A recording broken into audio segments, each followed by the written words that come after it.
The Delhi Capitals and the Royal Challengers Bangalore played out an absolute thriller that, truth be told, was way more entertaining than it had any right to be. But the IPL 2025 points table really does talk a lot about just what different trajectories both of these teams are on as of now. The Delhi Capitals remain undefeated, whereas the Royal Challengers Bangalore, despite the fact that they have actually made a pretty good start to the season, have now lost 2 matches. And why those 2 losses are so, let's say, massive for them, we'll get down to that in just a bit. But let's first talk about the 3 real big talking points from this particular match. And talking point number 1, is it finally the time that the high-risk batting that most teams are trying to actually play, is it finally coming back to bite them? Now, over the past 2 or 3 years, when it comes to the IPL, we've seen flatter tracks and bigger bats ensure that there's far more sixes and far more boundaries that are being hit, oftentimes reducing bowlers to mere spectators.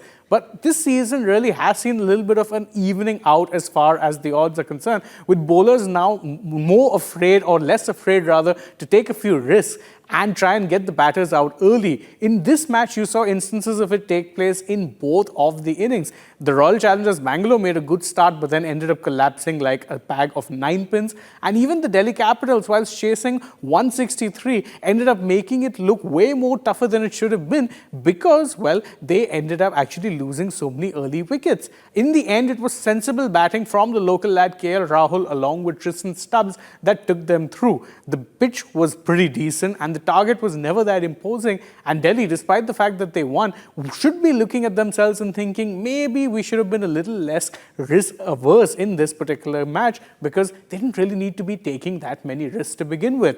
Number 2, and this is an important one for Delhi Capitals fans, perhaps way more so than the batting show, was just how good their 2 wrist spinners were in controlling the game for them. Now, in the first innings, Bangalore absolutely took apart Delhi's pace bowlers. With the exception of maybe Mohit Sharma, there was not a single pacer who was spared from the onslaught of RCB's batters. But 2 bowlers in Vipraj Nigam and, of course, Kuldeep Yadav really pulled things back with some skillful wrist spinning.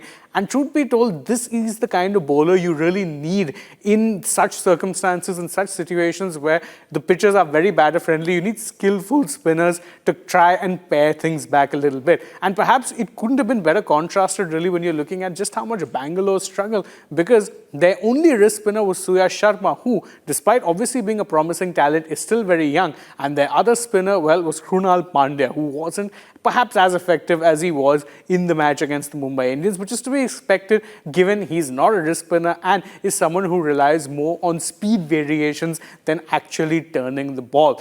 RCB once again seem a little short when it comes to the spin category, and truth be told, they have no one to blame but themselves. And talking point number 3, and this one really is a very concerning one if you're a Royal Challengers Bangalore fan. What exactly happens to Bengaluru in Bengaluru? Now, many will say that it was in fact a victory for Bengaluru in some ways, given that local lad KL Rahul was the one who ended up scoring the winning runs and actually had a match-winning innings, but it only came for the Delhi Capitals.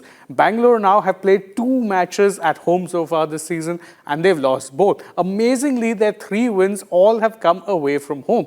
And Bangalore are not a side that are, let's say, less passionately supported. You can argue that they have one of the most passionate fan bases in the IPL. So what exactly is behind their home struggles? Is it just a point of it being a mental block for them at this stage? Because they have struggled at home a lot in recent seasons, but a lot of that was put down to the fact that it was such a batter-friendly track that the kind of bowlers they had didn't really measure up to the task. Their bowling unit does look a lot better, although, as I mentioned, they're really lacking a quality wrist spinner.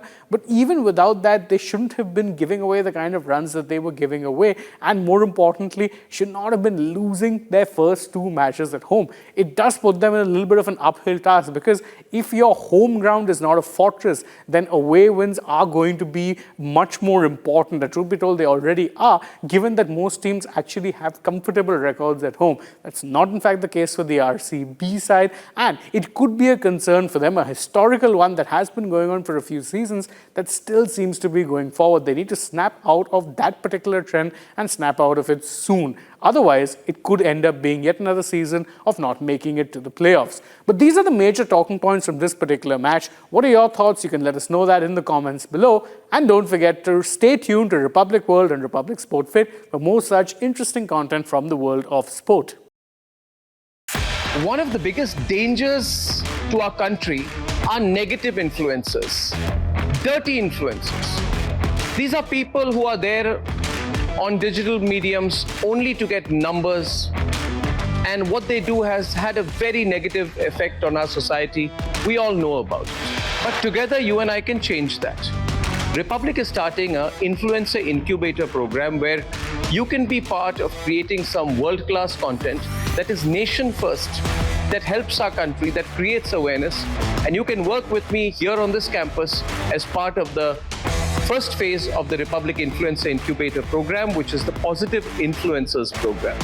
The Positive Influencers program, which is going to be run from the Republic Media Campus, which is the largest newsroom in Asia, aims to bring together a diverse set of people from across the country.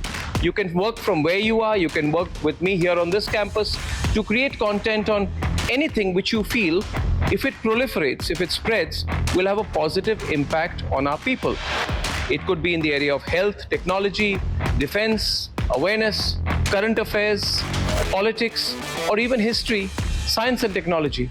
I know there are a lot of you out there who have the talent, and all that you want is the reach.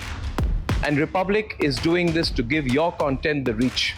Together, all of us can come together and create a content revolution in our country. The digital medium, the growth of digital in our country is one of the most fascinating things, but you can use it in a positive way for the country, or you can use it in a negative way for our country.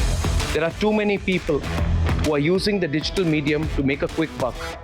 But together, all of us, if we become one unit that's working in national interest, that believes in nation first, then through the Positive Influencer program, we can change the way the digital medium works in our country. So come, I welcome you to work with me here on the Republic campus as part of the Positive Influencer program. Here on the Republic Media campus, you will have access to great infrastructure, a warm and welcoming professional environment, and of course, the best production values. Now, if you have the content and you feel it needs the finish, it needs to be worked on, or that you would benefit from working in an environment where there are many other content creators like you, then you can be here. You can work with me here in the Republic newsroom. You can work from home. You can make it 50-50. You can make it work the way you want.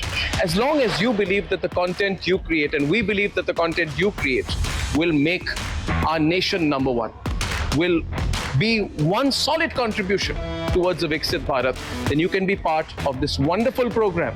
The initiative I announced in the presence of the Prime Minister at the Republic Summit, which is the Republic Positive Influencer program. So come, work with me, work with us. Let's make a difference for our country.